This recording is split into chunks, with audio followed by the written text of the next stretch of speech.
Na sala de descanso, a questão de quem ou o que é capaz de fazer o bem sempre foi um conceito antigo. Embora possamos ter aceitado que os animais são, de fato, capazes de demonstrar empatia e realizar boas ações, como, por exemplo, um cachorro resgatando uma criança que ele não conhece de afogamento, ou predadores escolhendo poupar uma pessoa desprotegida ou presa de uma morte certa. Mas e quanto a esses seres que não são nem humanos nem animais? A ironia é que quanto mais eles parecem ser humanos, mais tememos sua crueldade. E é compreensível. A ideia de que um ser estranho e francamente assustador, inteligente o suficiente para falar, agir e se passar por humano à distância, tenha algo além de interesses malignos, pode ser pedir um pouco demais dos nossos instintos naturais de luta ou fuga. Essa experiência me fez refletir um pouco mais sobre quem ou o que é capaz de fazer o bem. Minha irmã e eu ouvimos essa história de minha mãe e 3 de suas irmãs enquanto nos preparávamos para um jantar de Natal há alguns anos. Minha avó comandava um buffet muito bem sucedido desde sua juventude até seus 50 anos, quando finalmente se aposentou. Lembro-me de vê-la e todas as 6 de suas filhas preparando cardápios para os clientes. Embora minha mãe e minhas tias não trabalhassem para ela, sempre ajudavam quando podiam. Todo o equipamento e utensílios usados para preparar as refeições eram personalizados e tinham o nome dela gravado neles. Eu achava o máximo naquela época. A conversa começou depois de algumas piadas, quando a expressão de uma de minhas tias mudou enquanto ela reclamava irritada sobre como foi agitada sua ida às compras para alguns dos ingredientes para o último banquete, especialmente sobre como quase sofreu um acidente. Ela reclamou de como teria tido uma experiência ligeiramente melhor e teria evitado o contratempo se alguém simplesmente tivesse se oferecido para ajudar. Ela expressou com muita repulsa como até mesmo aquele homem-demônio era mais útil do que pessoas de verdade, o que causou uma pausa temporária, já que eu e minha irmã nos viramos imediatamente para ela, confusos e provavelmente mais assustados. Minha mãe a repreendeu por dizer algo que nos assustou. Ela, sem arrependimento, retrucou que são os humanos que nos cercam todos os dias, dos quais deveríamos ter medo, não de alguma criatura com a qual dificilmente teríamos a chance de nos deparar em toda a nossa vida.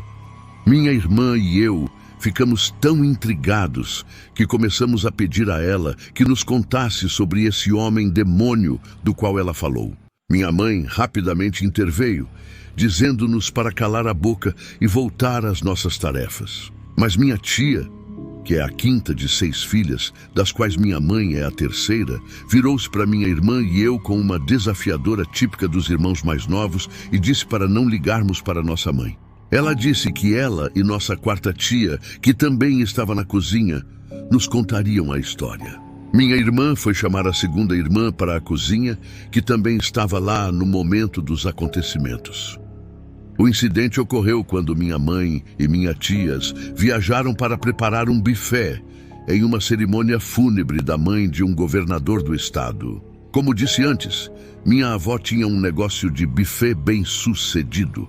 Minha mãe e suas 3 irmãs levaram consigo todos os equipamentos e itens essenciais do buffet de minha avó em uma van grande e viajaram para a cidade porque minha avó já havia se aposentado naquela época, mas o cliente insistiu que ela fosse a responsável pelo evento. Então, ela enviou suas filhas, que ela basicamente criou no negócio. Vou chamar minhas tias de Tabata e Bruna porque seus nomes começam com essas letras. Elas partiram 2 dias antes do evento por causa da distância e para se dar tempo para descansar e se instalar antes da ocasião movimentada. Bruna disse que estava tão escuro e tarde quando tivemos que fazer uma parada porque o motorista estava exausto e preferi sair durante o dia para continuar a jornada. Aquela rodovia solitária tinha florestas densas dos 2 lados.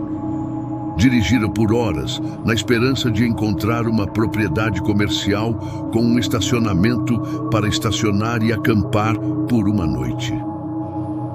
Chegaram a um posto de gasolina completamente abandonado à beira da estrada.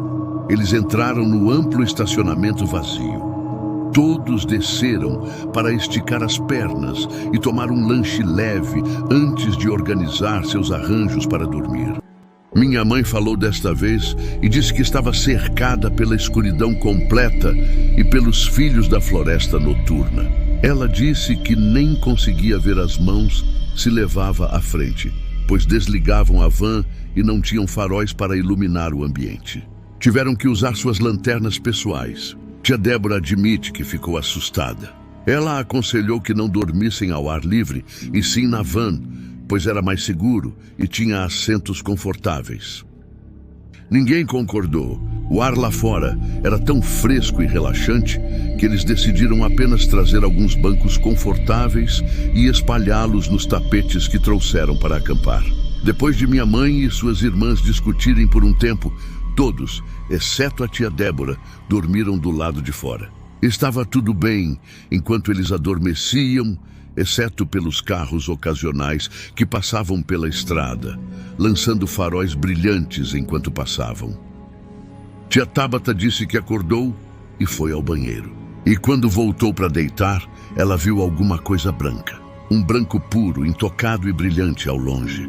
Não era uma luz, eram roupas. Imagine coletes brancos neon que os funcionários do aeroporto usam, mas brancos. Não era um colete, porém. Era uma longa e fluida vestimenta branca. Foi quando ela percebeu o silêncio absoluto ao redor deles. Ela disse que todos os grilos, ruídos e os barulhos da floresta haviam ficado silenciosos, exatamente no momento em que ela percebeu a figura de branco. Tia Tabata imediatamente se levantou e sacudiu suas irmãs, alertando-as de que alguém estava se aproximando de seu acampamento. Elas acordaram assustadas, agora sentadas no tapete, pois não queriam ser vistas na escuridão para quem estava se aproximando. Elas gritaram para o motorista acordar, mas dormia pacificamente na van e nada sabia. Ele não acordou para as mulheres em pânico. Na escuridão total, procuraram qualquer objeto que pudesse usar como arma. Nesse ponto, as roupas brancas haviam se aproximado muito, a apenas alguns metros de distância. Ainda não conseguiam distinguir nenhuma característica por causa da escuridão. Apenas uma vestimenta realmente branca se aproximando e não fazendo barulho algum. Minha mãe interrompeu essa parte da história, dizendo que sua alma já tinha saído do corpo apenas pelo puro terror, o que nos fez entrar em uma crise de risos, deixando um pouco da tensão e do medo que se acumularam enquanto a história estava sendo contada. Honestamente, fiquei grato pelo alívio das risadas, porque embora eu pudesse ver minha mãe bem na minha frente, estava aterrorizado pensando que ela deve ter ficado tão assustada com o desconhecido naquele momento e poderia ter perdido sua vida. Enquanto a figura se aproximava, todas elas se levantaram, pois pretendiam assustar quem se aproximava, caso pensassem que fosse apenas uma pessoa vulnerável estacionada para a noite. Ainda assim, a figura não parou, não até chegar ao estacionamento e agora a poucos metros de distância, ainda se aproximando sem dizer uma palavra. Isso fez o motorista gritar com raiva para a pessoa dizer qual era o seu negócio. A figura finalmente parou, seguida pelo silêncio, antes de ouvirem uma voz masculina muito profunda perguntar se estavam sozinhas. "O que estão fazendo aqui?" Tia Bruna disse grosseiramente para o homem que não estavam sozinhas. O homem simplesmente perguntou novamente por que estavam ali. E elas perguntaram qual era o problema dele, explicando que o posto já não funcionava. Então, simplesmente fizeram uma parada. Devolveram a pergunta a ele, perguntando como ele podia simplesmente andar sozinho na floresta, vestindo roupas tão brancas, sem parecer se importar com nada. Minha mãe descreveu a risada dele, que se seguiu com um grave profundo, que você ouvia nos ouvidos e que pulsava no seu estômago como se estivesse sentado muito perto de um alto-falante pulsante com batidas de grave. Era um som que você não apenas ouvia, mas sentia todo o seu corpo vibrar. O homem de branco simplesmente disse que estava passando e viu elas ao ar livre, vulneráveis. Ele não achou seguro elas estarem ali naquele horário sozinhas. Neste ponto, a tia Débora se juntou à história, porque foi quando ela acordou com as vozes e saiu da van para essa cena. Ela disse que tudo o que viu foi branco, sem características distinguíveis. Estava escuro demais, afinal, e nenhuma delas tinha suas lanternas acesas. Ela perguntou às suas irmãs quem era o homem, mas elas simplesmente a ignoraram, praticamente focadas nesse intruso. Tia Tabata disse que sentiu um grande medo porque o homem disse que as viu ao ar livre, o que não fazia muito sentido, porque daquela distância, como qualquer pessoa normal, poderia vê-las deitadas na escuridão assim.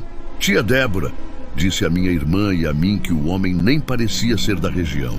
Seu sotaque era neutro e não dava para dizer de onde ele era, já que não conseguiam ver seu rosto, não havia características para identificar. Ela disse que ele apenas riu para elas, dizendo que não era seguro, que elas deveriam voltar a dormir e ele ficaria de guarda, como se fosse algo normal a se dizer para um bando de estranhas que você acaba de acordar no meio do nada na escuridão. O motorista, agora irritado, gritou com o homem para deixá-las em paz, perguntando por que diabos ele achava que elas simplesmente iriam dormir com algum estranho por perto. O homem aproximou e disse mais uma vez que elas não estavam seguras ali, mas se escolhessem ficar, ele estando ali as manteria seguras. O motorista teve o suficiente. Ele ia avançar no homem quando a tia Bruna e minha mãe o puxaram de volta, dizendo-lhe para não tocar no estranho, pois tinham a suspeita de que o homem nem era humano. Elas perguntaram ao homem quais perigos estavam vulneráveis, e então ouviram o som de alguns carros passando pela rodovia, lançando um grande brilho de luz que finalmente viram o homem. Elas disseram que ele tinha características faciais muito simples, mas memoráveis. Seus braços estavam cobertos pelas mangas de suas roupas. Seus olhos eram escuros, o que é normal para pessoas de olhos castanhos. Sua pele era muito escura, e antes da iluminação dos faróis, não conseguiam ver nada além de suas roupas. Ele poderia muito bem ter sido uma massa escura flutuante. Ele usava um chapéu, que não perceberam porque não era branco e era meio pequeno. Ele era bastante bonito, notou ela, mas aqui é onde fica arrepiante. À medida que os carros passavam e eles viam suas características pela primeira vez, o homem lhes lançou um sorriso e minha mãe disse que se lembrou de dar um suspiro tão frio. Minhas tias fizeram um gesto de tremor em nossa cozinha muito quente, relembrando o que viram. Bem, o que viram. Minha irmã e eu não podíamos suportar o suspense, mas elas foram momentaneamente sugadas pela memória, como se estivessem revivendo aquele momento e não queriam nos manter em suspense. Tia Tabata descreveu o sorriso dele como anormalmente grande, predatório e assustador. Minha mãe disse que seus dentes eram incrivelmente brancos, a ponto de quase combinarem com o branco de suas roupas. À medida que os faróis se apagavam, seu sorriso branco e largo era a última coisa que viam, enquanto a escuridão caía novamente e o brilho de seus dentes permanecia visível no agora preto total.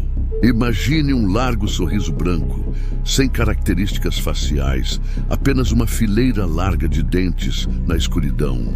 O motorista deu um passo à frente, dizendo-lhe para sair antes que o tirasse fisicamente da vista deles. Minha mãe disse que ficou ainda mais assustada porque todo o seu ser gritava para ela que aquele homem alto e assustador era perigoso, mas ela não sabia exatamente por quê ou como. Então, um caminhão passou.